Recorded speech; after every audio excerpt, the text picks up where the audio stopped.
Bismillahirrahmanirrahim. Assalamualaikum warahmatullahi ta'ala wabarakatuh. Baiklah murid-murid, hari ini sebelum kita mulakan kelas, marilah sama-sama kita membaca doa sebelum belajar. Bismillahirrahmanirrahim. Alhamdulillahirrabbilalamin. Allahumma aftah alaina hikmataka wanshur alaina min khazaini rahmatika ya arhamar rahimin.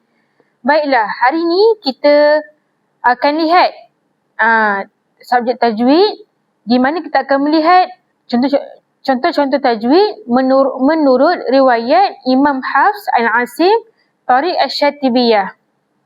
Baiklah murid-murid, dekat sini saya akan tunjukkan ada 6 contoh tajwid menurut Imam Hafs. Baiklah. Yang pertama kita akan lihat sifat-sifat huruf. Sifat-sifat huruf ini adalah ciri yang terdapat pada semua huruf-huruf hijaiyah.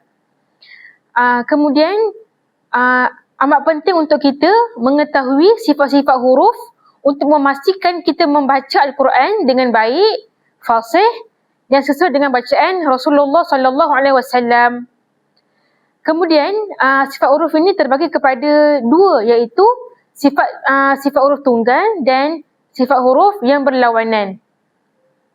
Kita lihat contoh yang sebelah tu, antara contoh-contoh sifat tunggal adalah at-tafashi iaitu hemburan, as-safir iaitu berdesir, ketiga at-takrir getaran, keempat istitalah memanjang, kelima al-lin lembut, keenam qalqalah dan ketiga al-inhiraf melencong. Baiklah, kemudian kita ada juga sifat-sifat huruf berlawanan, iaitu contohnya adalah jahar jelas, lawannya hamas iaitu sembunyi. Kemudian contoh yang kedua syiddah bermaksud tertahan, lawannya rakhawah iaitu mengalir. Untuk makluman anak-anak murid sekalian, setiap huruf hijaiyah ni mempunyai lebih daripada satu sifat huruf. Contohnya dekat situ, dekat huruf sin. Huruf sin tu dekat sifat tunggal ada, dekat sifat berlawanan pun ada. Kalau dekat sifat tunggal, sin bersifat sebagai desiran, as-safir, sin. Bila kita sebut sin tu akan keluar desiran. Kemudian sifat dia juga adalah sifat yang hamas, sembunyi. Okey. Kemudian kedua adalah makhraj huruf.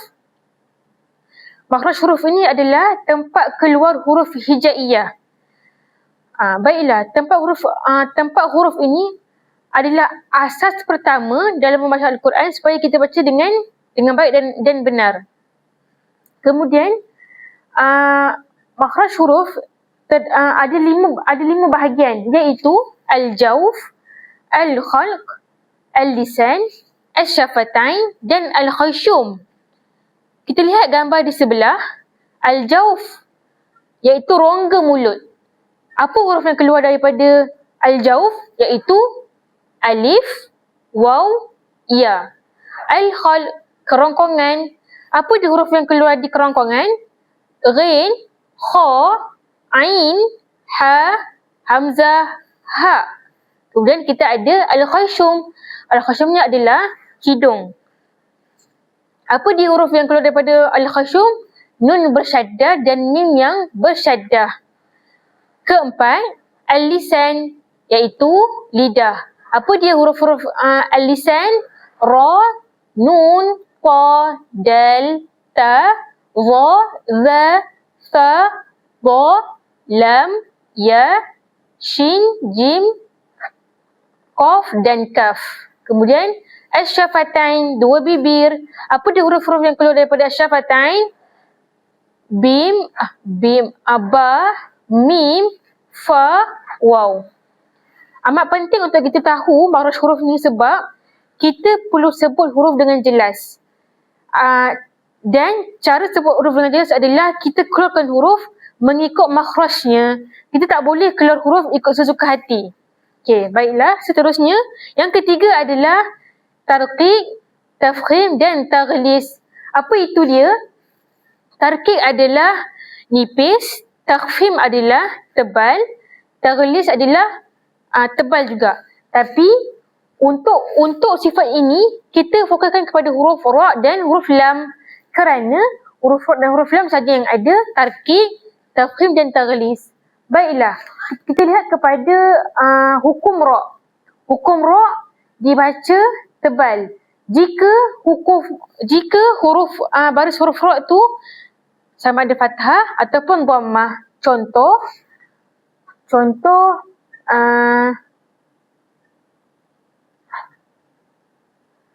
Contohnya adalah misra, kullu. Contohnya misra. Okey, kejap. Okey. Untuk taghlis lam pula, ianya khusus untuk lafzul jalalah, iaitu kalimah Allah. Contoh, qala Allah Ta'ala. Contoh lagi, Allahu nurus samawati wal ard. Okey. Kemudian kita lihat pula iltiqa' sakinain. Iltiqa' sakinain dalam tariq Imam Hafs, dia adalah pertemuan dua huruf sukun berturut-turut. Perkara ini berlaku apabila dua perkataan disambungkan dan huruf terakhir perkataan pertama serta huruf pertama perkataan kedua, kedua-duanya adalah sukun. Maksudnya, dalam dua kalimah, hujung tu sukun, dan permulaan ayat tu pun sukun. Jadi, terdapat tiga kaedah yang boleh kita baca jika berlakunya iltiqa' sakinain. Pertama, kita kenalah membuang huruf mad yang sukun seperti dalam membuang huruf ya. Kemudian, yang pertama, kita hendaklah membuang huruf mad yang sukun, kemudian tambahkan harakat pada huruf sukun pertama, ataupun kita boleh pilih untuk waqaf pada perkataan pertama lagi. Contoh dekat sini adalah surah Al-Kahfi, jazaan al-husna. Dekat sini bertemunya sukun yang pertama dan pada huruf pertama dan huruf yang kedua. Jadinya kita akan buangkan satu baris pada huruf hamzah tu, jadikan dia fathah satu je, kemudian kita menambah huruf nun yang berbaris bawah. Kita akan baca jazaanil husna. Okey. Apabila pertemuan dua huruf mati, tengok dekat sini, tanwin bertemu dengan sukun. Okey. Seterusnya, yang ketiga,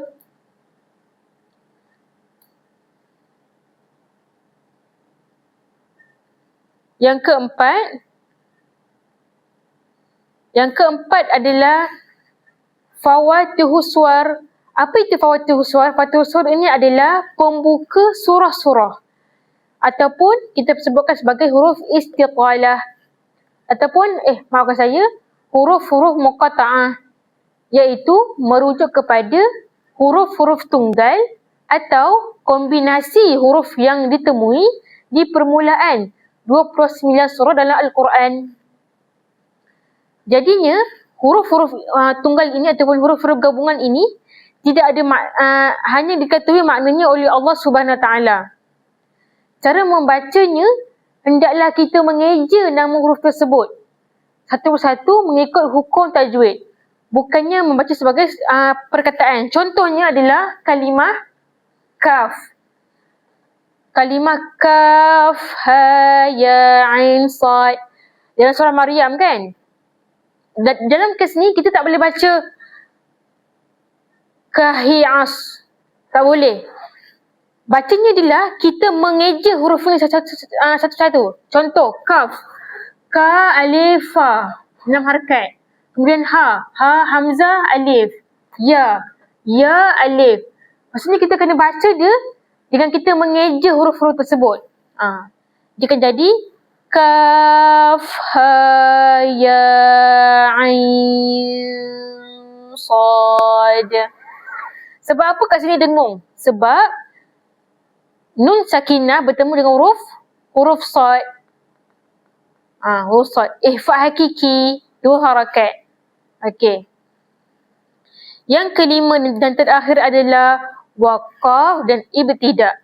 Maksud waqaf adalah berhenti seketika sewaktu membaca Al-Quran, sama ada di hujung ayat ataupun di tempat yang tertentu.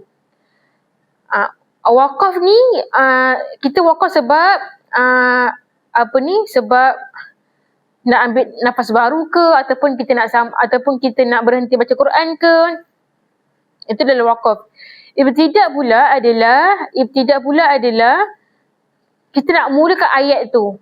Kita dah waqaf dekat ujung ayat, lepas tu nak sambung, itu kita sebut ibtida'.